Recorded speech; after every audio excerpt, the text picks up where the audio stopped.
Texas Homegrown Radio, live from the Rockstar Ranch in Texas Homegrown Studios. You're mad. Thank goodness for that, because if I wasn't, this would probably never work.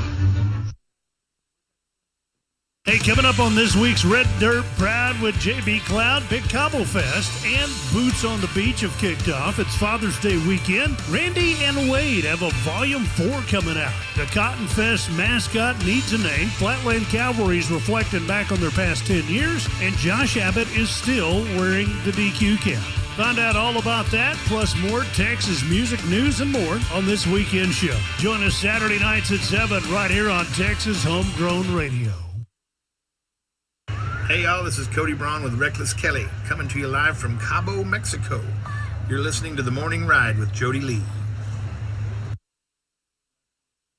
Hey y'all, we're Kinfo, and you're listening to The Morning Ride with our buddy, Stephenville's Coma King, Jody Lee. Hell yeah, baby. It's the morning ride. Live from the Rockstar Ranch at Texas Homegrown Studios, it's the Morning Ride. Hey, I'm Corey Kent, and you're on the Morning Ride with the one and only Jody Lee. Who?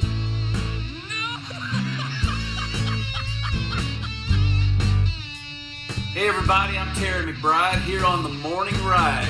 Name sounds familiar, doesn't it?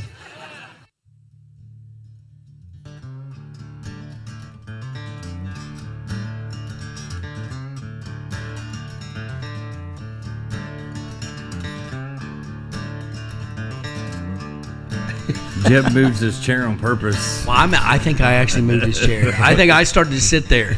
I got to keep I'm the one that kind of did it, right? Hey, welcome back in. It is the Morning Ride right here on Texas Homegrown Radio, live from the Rockstar Ranch in Texas Homegrown Studios. Dusty Mote's in studio with us. He found it. I finally found it. I pulled in your dad's place first, right?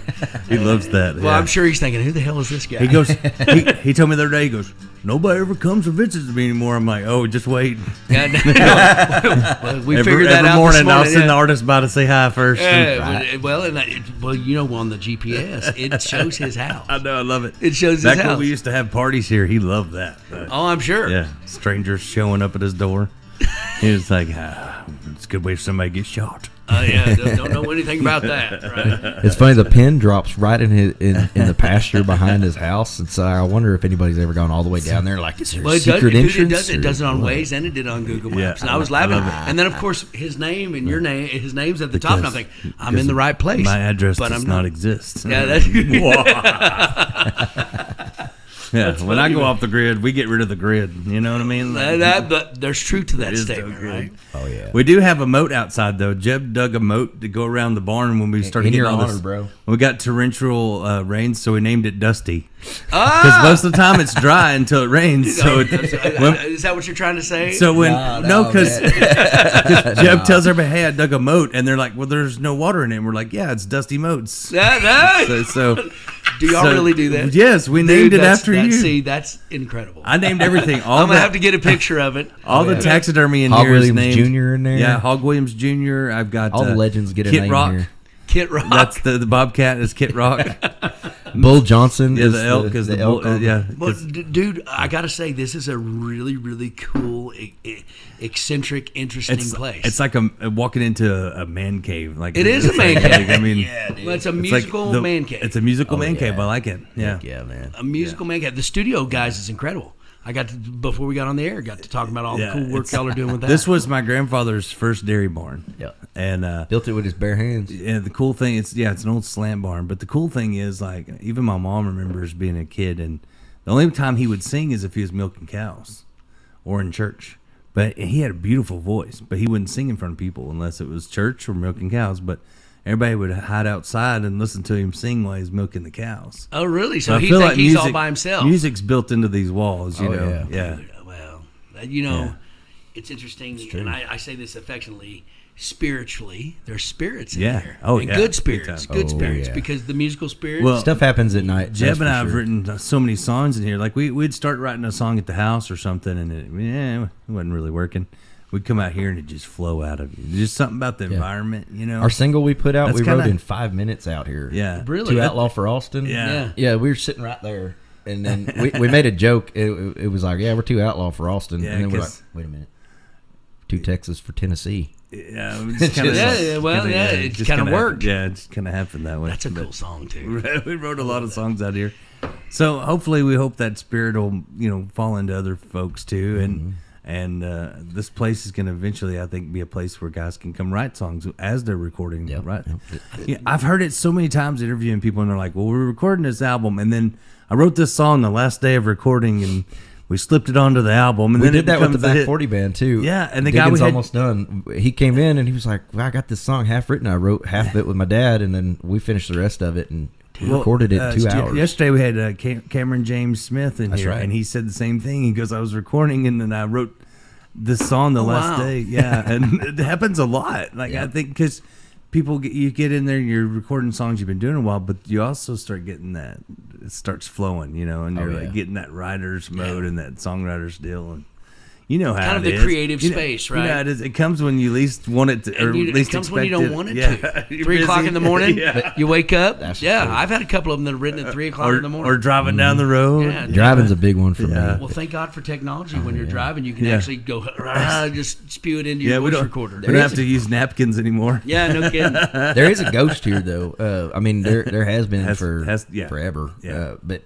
whenever I'm here by myself, especially like 4 in the morning. 4 in the morning, like I'm sitting there and I'm kind of like going through a mix or going through some takes, and I'm doing like a comp vocal or something's happening in there, and then stuff just starts happening around here. Like stuff will just like slide across the floor, fall off somewhere. I feel something on my shoulder. Really? There was a sliding door across there. It got ripped off of there one time. Well, yeah, and there was no wind. There was no wind. Dead out there. We were in the house when it happened, and we heard it. There he is. And we came out here, and the whole door was ripped off the hinges. There he is. Like, folded up. So he's not very friendly? No, I mean, nothing malicious. There's nothing. It's like a prankster. Yeah. It's like trying to just pay attention to me. Yeah. Right. Well, that's when we decided we need to put wood doors on that. So I think it was like, hey, y'all need better doors, and just rip this off. And it seems like a prankster more than a malevolent force. The pranksters you can deal with, as long as they don't mess with you. I think that's why your camera is always in the wrong position, probably. He's like, we're going to turn it off of him. That's cool, man. Well, man, you've been busy. You went to Ireland? I was in UK this year. I was in UK and Ireland last year, and then it's been. I am so blessed at this point.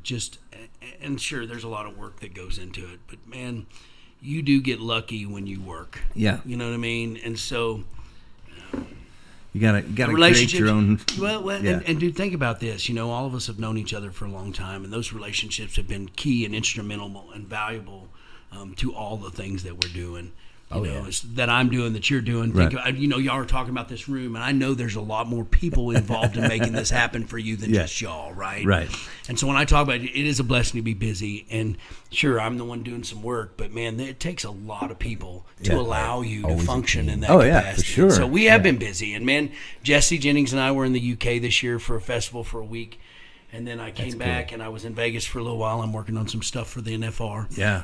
You guys know I do a lot of other things besides just play. And so it's interesting. Yeah, promoting other artists. Well, promoting other artists. Because you're like us. You want to help the new guys, too. Yeah, man. Well, everybody needs a leg up, It has to be that. We've been there. We've been there. Think about what you guys are talking about. You guys said something paramount when I came in, and you're talking about being able to assist other people and use your experiences in the studio to be able to give stuff to people. Yeah. Man, do you know how many times I've run into a wall in the last 30 years? There's a reason why my face is flat. I ran in that wall all the time, right?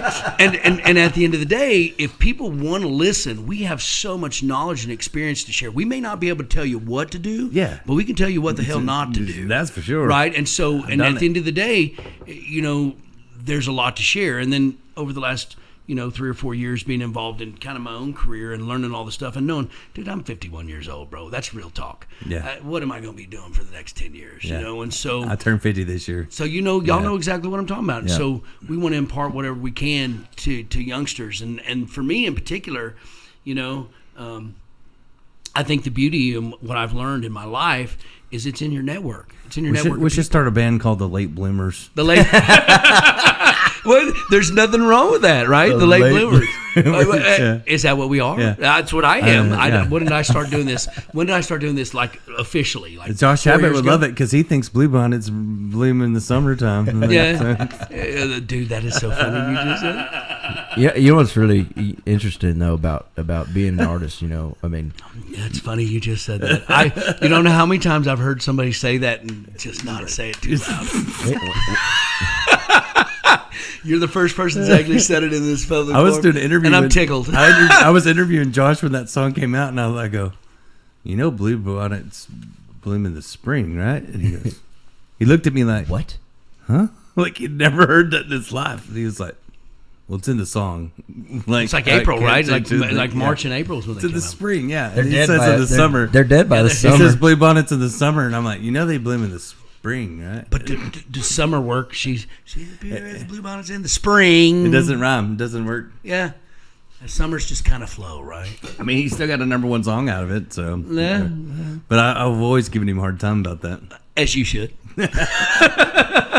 Josh is Do not some a botanist. research, That's Josh. Because he's from West Texas. They He's don't not have a any. botanist. He's like, I'm from West Texas. We don't have flowers. Yeah, we have dust. We have dirt. Yeah, dirt.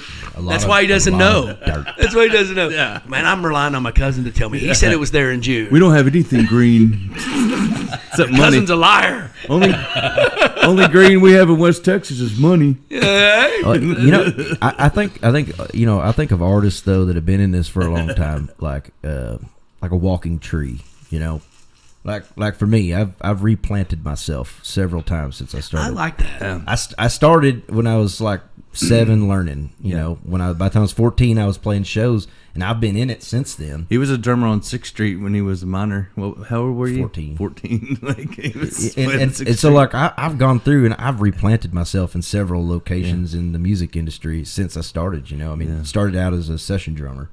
You know, and so I think there's a lot of people out there that just, you know, I think that's really all we're kind of doing over years and years. You replant yourself closer to the source. Got to reinvent yourself. I actually really like that analogy. That's an interesting because you know you rediscover and as challenges come, you know, I really hadn't traveled much. Last year we went to Ireland and the UK, and I was with Jake Williams and Jesse.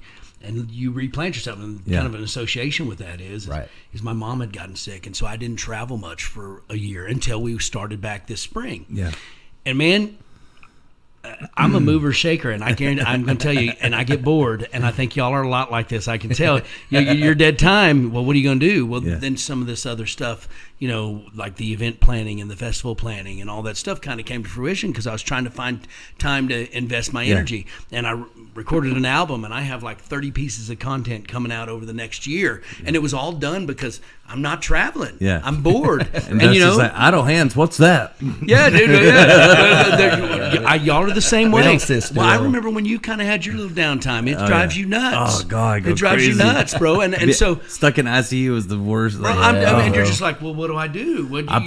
I was laying there, and this lady walked by with a guitar, and I'm like, hey, come in here. bring that in here. And she's like, what? And I'm like, bring it in here now. And she was like a music therapy lady, and I'm like, I'm the room you need to come in. Like, bring it in. And like my daughter was in there. She was playing this lady's guitar.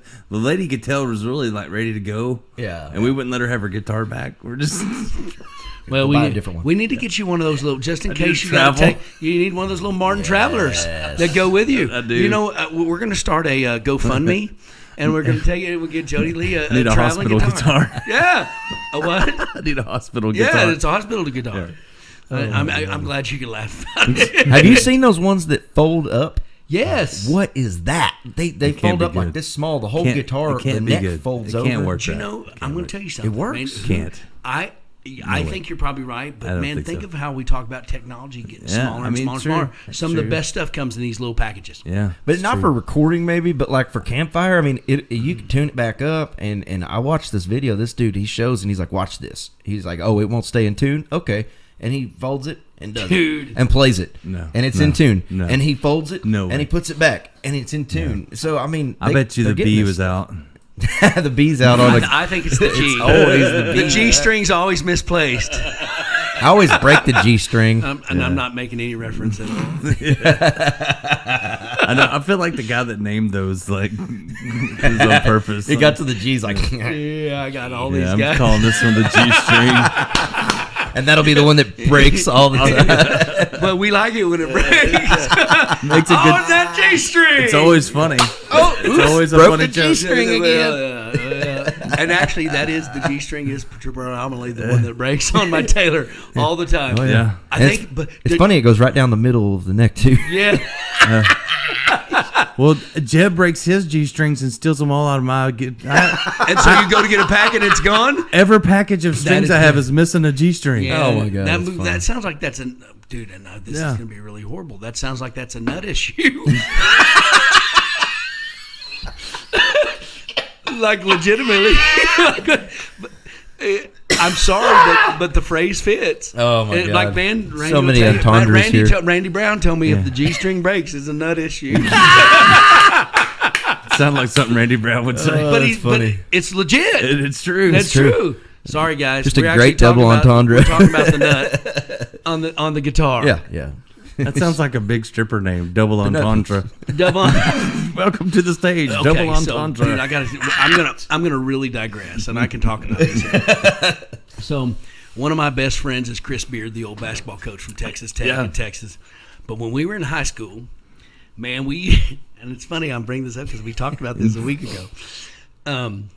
We were from Irving, and man, we're 17, 18 years old, and there's a place called King's on Harry Hines, right? Oh, Harry Hines. And Northwest Highway, Harry Hines, right? And it was a free lunch buffet, dude. Well, no, this was even worse than that. The strippers had to put money in the jukebox to dance, right?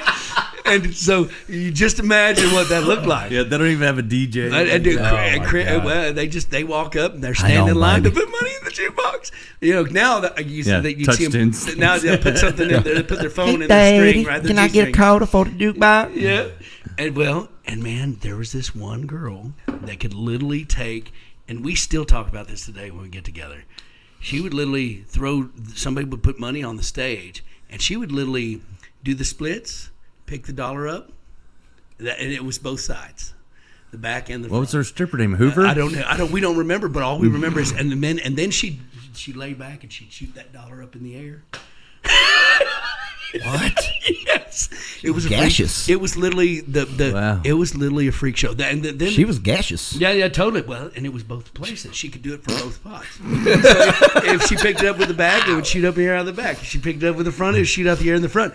That is almost as good as when I was living in Colorado. I went Double barrel Debbie. Yeah, double She's barrel gas Debbie. powered. Well, hey, that's almost as good as there's a strip club that I went to that had midget strippers, which is pretty fun too. Was it half price to get in?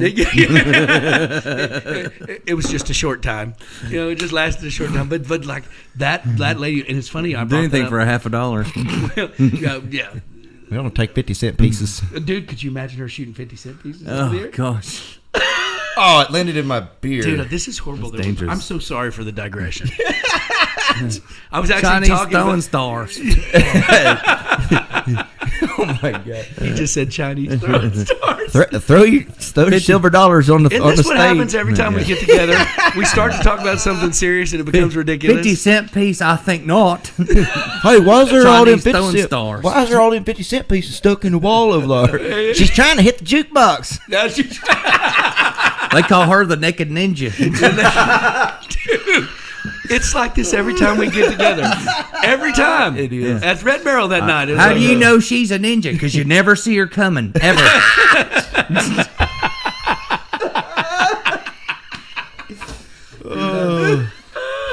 I'm going to have to save this.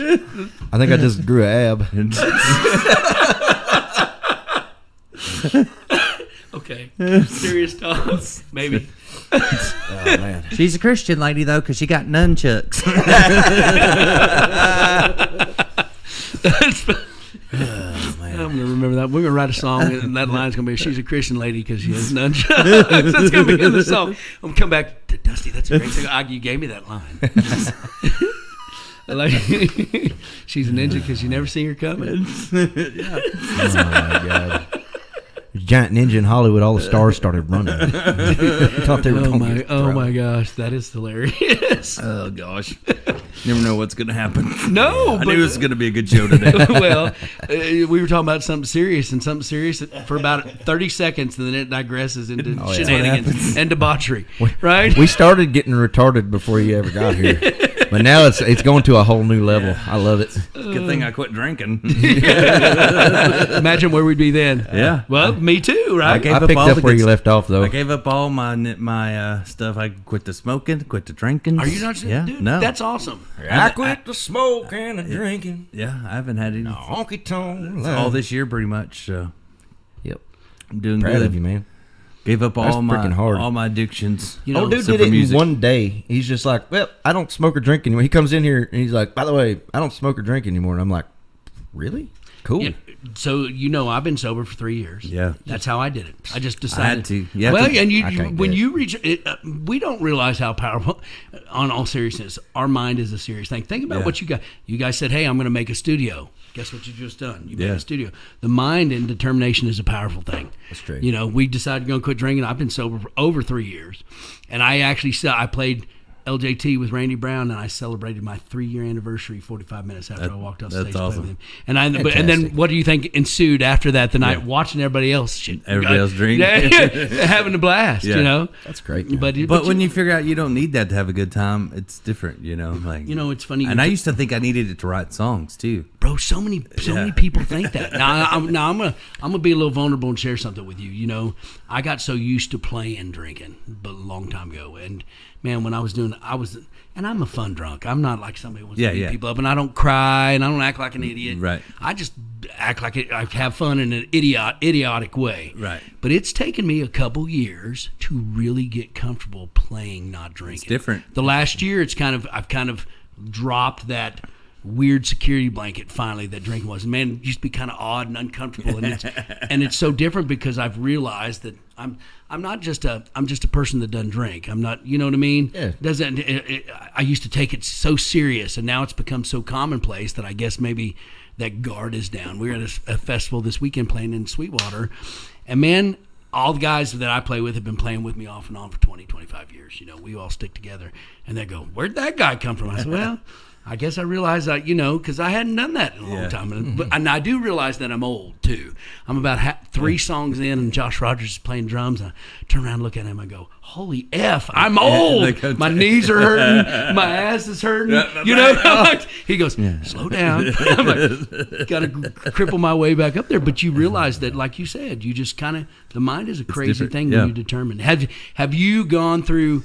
do you feel different? Oh yeah, definitely. And Jeb said my voice has changed too. It has since you quit smoking. But it was funny because people around me, like I didn't throw them away. Like I kept packs and I put them in places with sticky notes on them. And did you really? Yeah, like talking crap to me, like going, "I dare you to smoke me. Like don't be a punk. Come on, you want me." Like and that's people, awesome, other people would see it. Yeah, people would go, "What is that?" And I'm like, I'm just making sure that I'm quit. Like he bullied himself. I bullied myself. You bullied yourself. I'm like, don't tell me what to do. Well, it's a challenge, it's right? It's a mental thing to me. Like, yeah. I tried. He quit, and I was like, "Oh man, I can do that too." So then I quit smoking cigarettes. Jim quit for a day. Yeah, but then everybody, a lot of people were just crying when I left the room. And then I realized, because my wife's like, "You're mean when you're quitting smoking." So I was like, did you get grouchy? Yeah, he gets grouchy. He does get grouchy. So I'm gonna have to wean myself down. But he says I'm the worst anti person now because I'm like, "Oh God, you stink!" Like, but I do. I realize I do. I've always known that I stink when I smoke cigarettes. Well, dude, I didn't know. I didn't think I did. The problem is I like them. Well, now so I'll tell you. So I've been playing for a long time. They used to smoke in the bars when I was there, and I remember I'd play Rodeo Exchange, and I would literally come home. My wife wouldn't let me in the house because I smelled so bad, and I would literally have to take my clothes off in the garage, strip down bare ass naked, right? And she would make me shower. And I'm going to tell you something you don't realize as you're showering in those dude, you can see the brown coming off of you. But not, and I think an individual personally wouldn't see it, but when you got 200, 400, 800 people smoking, and it's all getting on you, and now, so I'll tell you. Man, when I'm around it, I'm almost allergic to it. Right, me too. Yeah. That's crazy. It's crazy. It's crazy how it changes. Yeah. But I used to think if I squirted a little cologne on, nobody would know. Yeah. Then you smell like cigarettes and cologne. Well, all my favorite pot smokers do that too. I'm like, hey, you smell like weed and like Escada. Is that Escada brand weed? Yeah. I'm just curious. At least it doesn't smell as bad. Man. That smell doesn't bother me. No, but dude, sometimes that smells good. Yeah. And that's never been my thing either. But I have lots of friends. I'm cool with it. It's interesting. I'm good with it too. I was backstage at Larry Joe Taylor one year. I've told Jeb this several times, but I was backstage at Larry Joe and I was talking to William Clark Green, and this guy comes out of the woods, out of nowhere. All he's got on is shorts. I don't even know how he got backstage, or like if he was with somebody, like what. But all he had on was cut off blue jean shorts, and he walks up to me and goes, "You don't do drugs, do you, man?" And I said, "No." And he goes, "That's good, man, because we do drugs to get our brain where yours already is, man." And he just walks off, and I looked at Will, and he goes, "I don't know if that was a compliment." I said, "I'm going to take it as a compliment." Yeah. I think it's a compliment. Some random shit. Like, he does drugs to get his brain where mine already is. Wow. Yeah.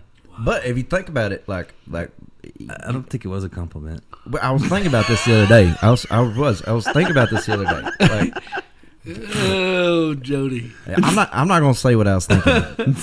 It's probably not appropriate for the air, so I'll say it on the break. Yeah. Well, I mean, in his file that away. In his defense, sometimes I do see things that's like a Beatles cartoon going through my head with the yellow submarines. Yeah, and different colors. I think we do that. We all do that a little bit, right?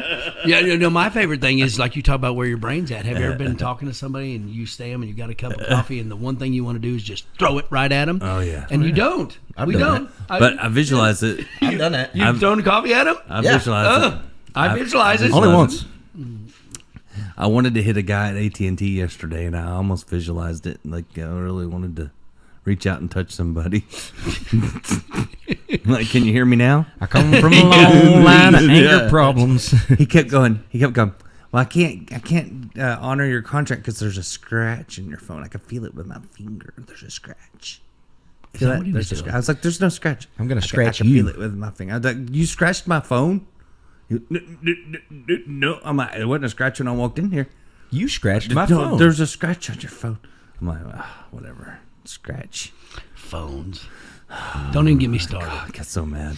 I want to go back to the one. Well, you almost need to give a small organ to like get a phone nowadays. Oh, yeah. You're hawking stuff. Yeah. Well, they told me to come back in February. In January, they told me to come back in February, right? And then in my contract, I could get a new phone. So then I go in yesterday and they go, "You still have 9 months left on your phone." I'm like, they just told me in January to come in February, but I was in ICU, so yeah. And they're like, "No, but there's the scratch. There's a scratch. I can feel it. There's a scratch." Did he talk just like that too? Oh. Dude, that would kill me. Oh, yeah. It was his voice more than what he was saying. I had my nephew with me, or I would have been a lot meaner. I got anger problems myself. I was trying to. You remember the mask thing? Well, so like several times I almost got arrested because of the mask thing, okay? He just brought up the mask. I'm sorry. I'm telling you. We are digressing, but that's cool. I love it. Yeah, Tell me about the mask. I've been with him on this kind of stuff. So the mask goes on? No, I didn't put on a freaking mask. He will not wear a mask. But I went into the store, and this time it was late night. I was on my way back from recording. I was recording my first album, Untitled, in Paleface Sound in Spicewood, and I go in this place, and all I want is a cup of coffee. I got like 4 more hours to drive back to Brady, and it's gonna be all night driving. You know, I want some coffee. I want a burrito. So I went over and got a cup of coffee, and I got a burrito, and I heated it up, and I walk over there, and I'm like, let me get a pack of the American Spirit Yellow, and dude's like, and takes it on the other side of this stupid plexiglass thing on stands, and he's like, you can't. I'm not selling anything to you without a mask. And I said, give me the damn coffee. I was like, I got the money. Just give me the damn coffee. He's like, no. So I just got real mad, and I punched that thing. Well, I didn't realize it wasn't stapled down because the whole damn thing just went boom and hit him in the face. It was just hanging from a chain? It was on stands, just sitting on the deal. And I was like, bam, and I hit that thing, and it hit him in the face, and he goes, oh, my God. And I'm calling the police. And I was like, I got to go. So like, I walked out there. Did you take your coffee? No. Damn it. He already had it on the other side. I've had moments like that. You know, it's not wearing no mask. I'm going to tell you something. As I've gotten older, I've gotten to where I just don't give a shit. Excuse my language. Can I say that? Yeah. I just don't.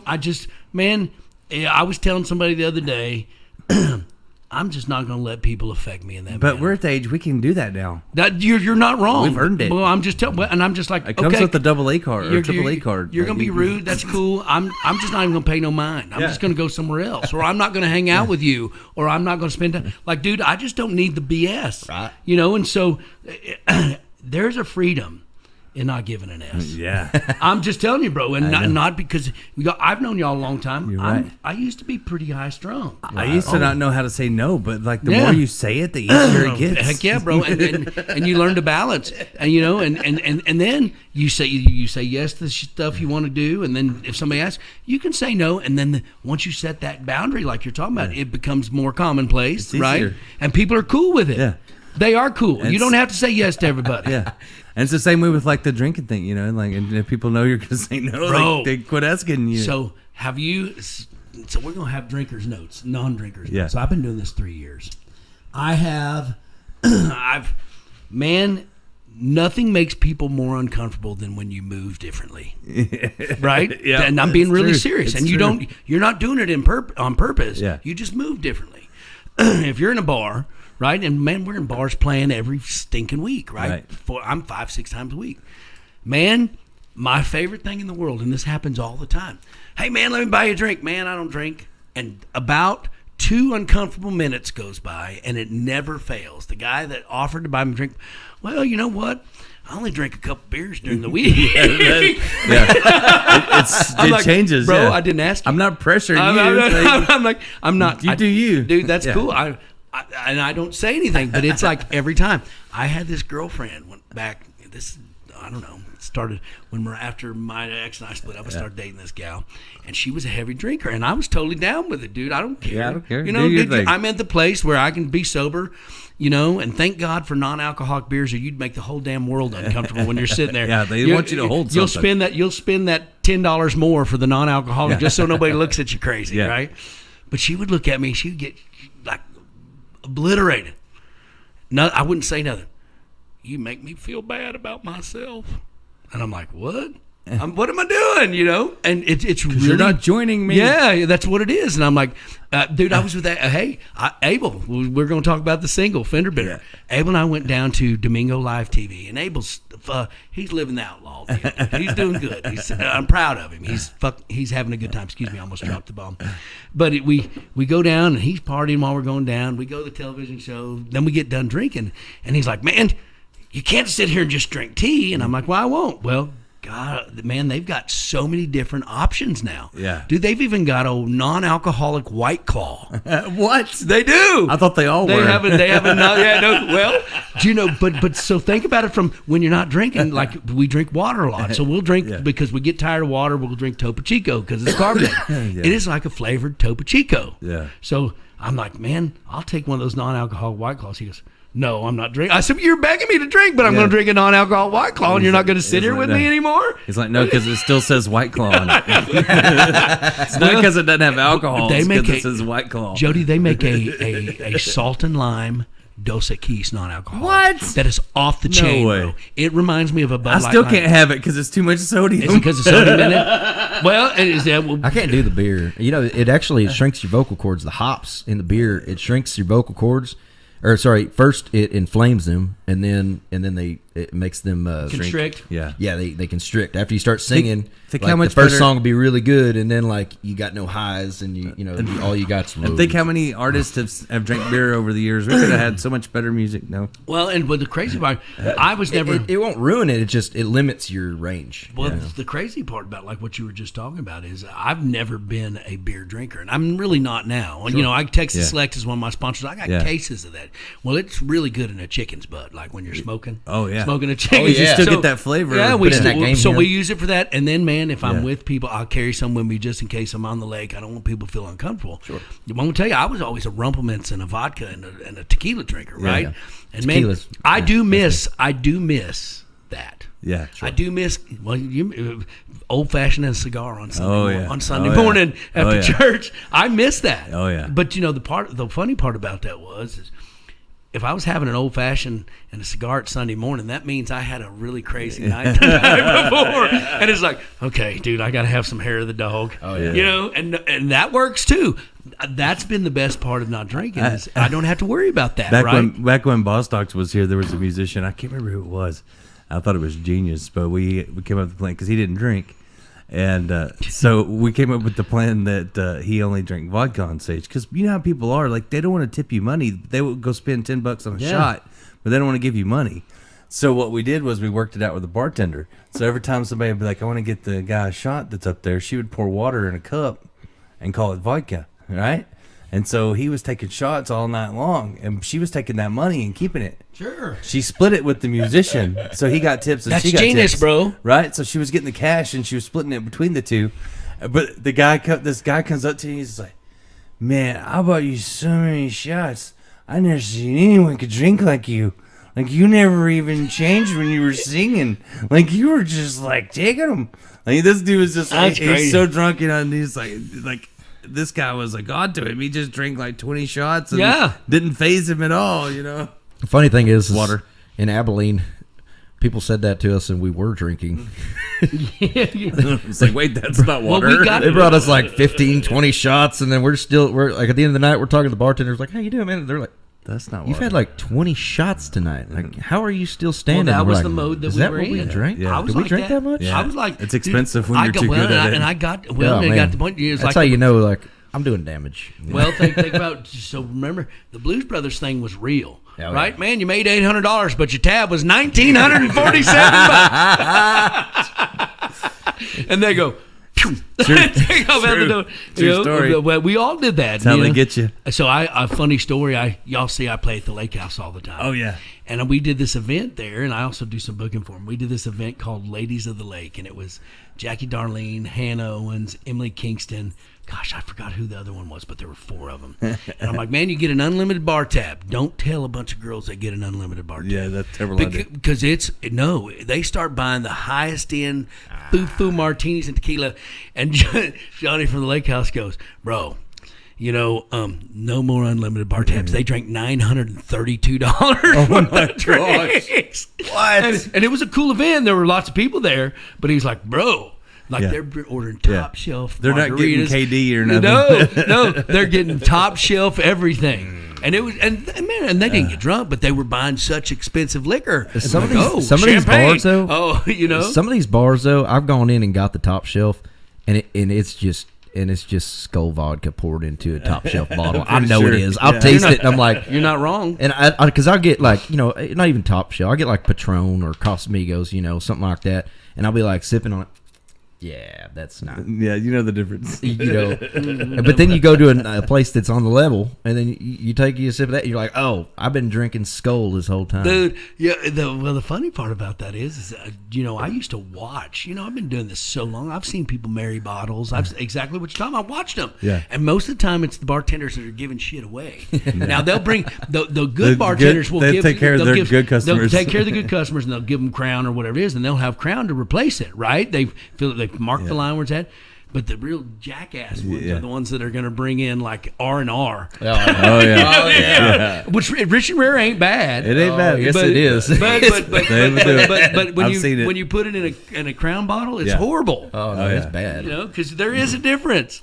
You know, That's awesome. Gosh, I'm telling on people. I'm not going to tell you what bar that was. I get that. You know, when I drink R&R, I get that feeling in the top of my scalp right there. That little like a needle just poked me. You know what I'm talking about? What is that? Oh my God!